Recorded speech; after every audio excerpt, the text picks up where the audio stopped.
Assalamualaikum warahmatullahi wabarakatuh. Selamat pagi anak-anak. Gimana nih kabar kalian? Waalaikumsalam. Waalaikumsalam warahmatullahi wabarakatuh. Alhamdulillah baik. Alhamdulillah baik. Saya akan mengirim absen terlebih dahulu ya. Nanti bisa kalian isi absennya nanti setelah pelajaran saya kirim di chat Zoom ya. Hari ini Ibu akan menjelaskan tentang otomatisasi tata kelola keuangan. Materinya itu dana kas kecil. Sebelumnya, ada yang tahu nggak arti dana kas kecil itu apa? Saya, Bu. Iya, Ivan. Dana yang dikeluarkan perusahaan dengan jumlah yang relatif kecil, Bu. Oke, bagus Ivan. Betul jawabannya. Dana kas kecil ini adalah dana yang dikeluarkan perusahaan dengan jumlah yang relatif kecil. Sesuai dengan namanya nih. Dana kas kecil ini tentu untuk keperluan-keperluan yang jumlahnya bersifat kecil. Nah, biasanya ini dana kas kecil digunakan untuk keperluan perlengkapan kantor yang biayanya ini tidak ekonomis bila dibayar dengan cek. Oke, selanjutnya setelah pengertian itu ada karakteristik dana kas kecil. Dan karakteristiknya ini ada 5. Yang pertama itu, dana ditetapkan dan dibatasi sesuai dengan kebutuhan operasional perusahaan. Jadi, sesuai dengan namanya, dana ini bukan merupakan dana yang besar. Nah, yang kedua itu, kasir atau staf keuangan menjadi pengelola, penanggung jawab, dan penyimpan kas kecil. Yang ketiga, dana kas kecil ini digunakan untuk membayar transaksi-transaksi rutin setiap harinya, seperti pembayaran air, listrik, ataupun membeli perlengkapan kantor yang tidak mengeluarkan biaya yang terlalu banyak. Oke, karakteristik yang keempat itu harus disertai dengan bukti transaksi. Jadi setelah transaksi ini, kita itu harus mengumpulkan struk yang dipakai untuk membeli suatu keperluan kantor. Nah, bukti transaksinya ini berupa struk, kwitansi, ataupun yang lainnya. Oke, yang kelima itu ada pengisian kembali kas kecil. Nah, pengisian kas kecil ini biasanya dilakukan secara berkala dalam jumlah tertentu. Nah, yang terakhir ini, pengisian kas itu harus sesuai dengan SOP yang berlaku.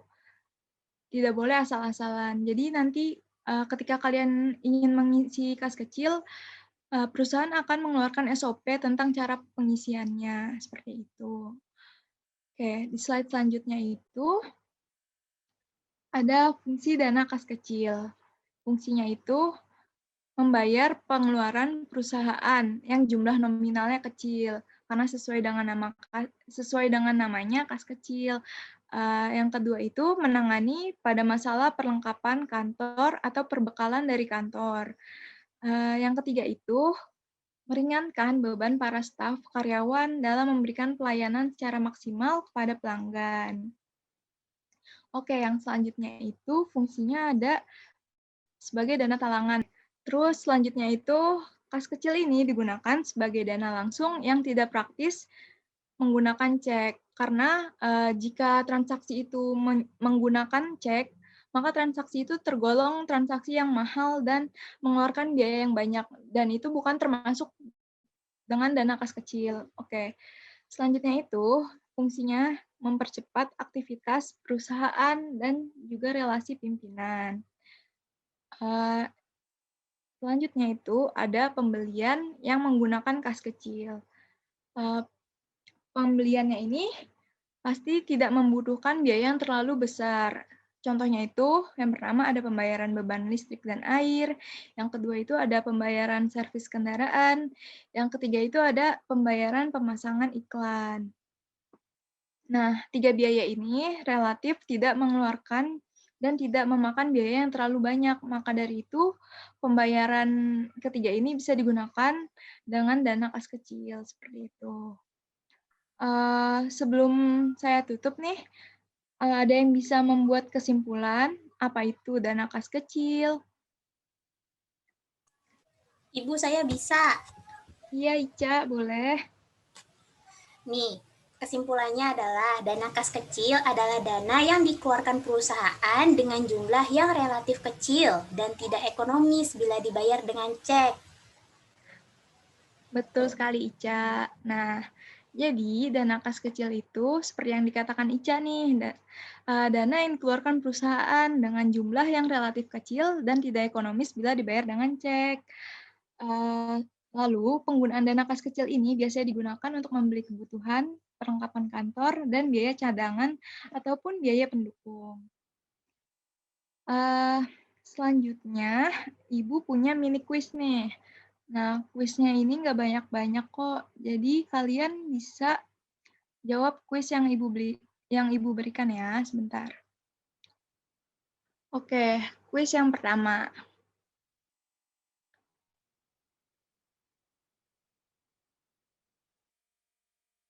Nah, kuis yang pertama itu soalnya ialah apa itu dana kas kecil? Ayo, ada yang tahu nggak apa?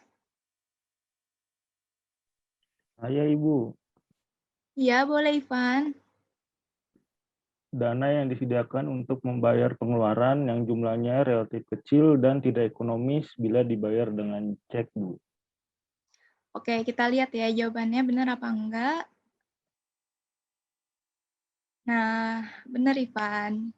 Jadi yang Ivan bilang itu dana yang disediakan untuk membayar pengeluaran yang jumlahnya relatif kecil dan tidak ekonomis bila dibayar dengan cek. Benar banget Ivan. Terima kasih Ivan. Oke, yang selanjutnya ada soal kedua nih.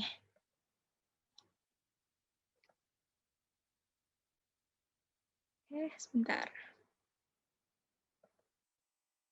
Nah, soal keduanya itu, salah satu fungsi kas kecil adalah, ayo siapa yang bisa jawab? Saya, Bu. Iya, Jani. Salah satu fungsi kas kecil adalah sebagai alat pembayaran transaksi perlengkapan kantor yang kecil dan dana cadangan kantor. Oke, kita lihat ya jawabannya. Nah, betul sekali Anjani. Jadi, fungsinya itu sebagai alat pembayaran transaksi perlengkapan kantor yang kecil dan dana cadangan kantor. Oke, selanjutnya nih soal terakhir. Nih, apa saja pengeluaran kas kecil? Saya, Bu, mau menjawab. Iya, Nureva. Iya. Yang pertama ada pembayaran air dan listrik kantor, kemudian ada pembayaran beban angkut, dan yang ketiga ada pembayaran servis kendaraan kantor, Bu. Oke, kita lihat ya jawabannya.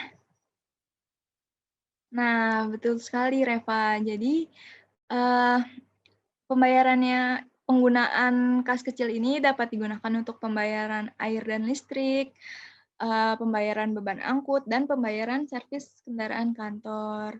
Oke, kayaknya semuanya udah paham nih tentang dana kas kecil yang tadi Ibu telah terangkan. Nanti ketua kelas tolong diingatkan ya teman-temannya agar dapat mengisi absen yang akan Ibu berikan nanti kepada ketua kelas. Nanti akan di-share ke grup kelas kalian masing-masing ya. Sekian yang bisa Ibu sampaikan dalam pertemuan kali ini. Untuk pertemuan minggu depan itu ada tugas yang akan Ibu berikan juga melalui Google Classroom ya. Jadi nanti kalian kerjakan dan deadline-nya minggu depan. Oke, cukup sekian dulu. Mohon maaf apabila tadi Ibu ada kesalahan. Kalian tetap jaga kesehatan ya. Ibu akhiri, wassalamualaikum warahmatullahi wabarakatuh. Waalaikumsalam warahmatullahi wabarakatuh. Terima kasih, Bu. Terima kasih, Bu.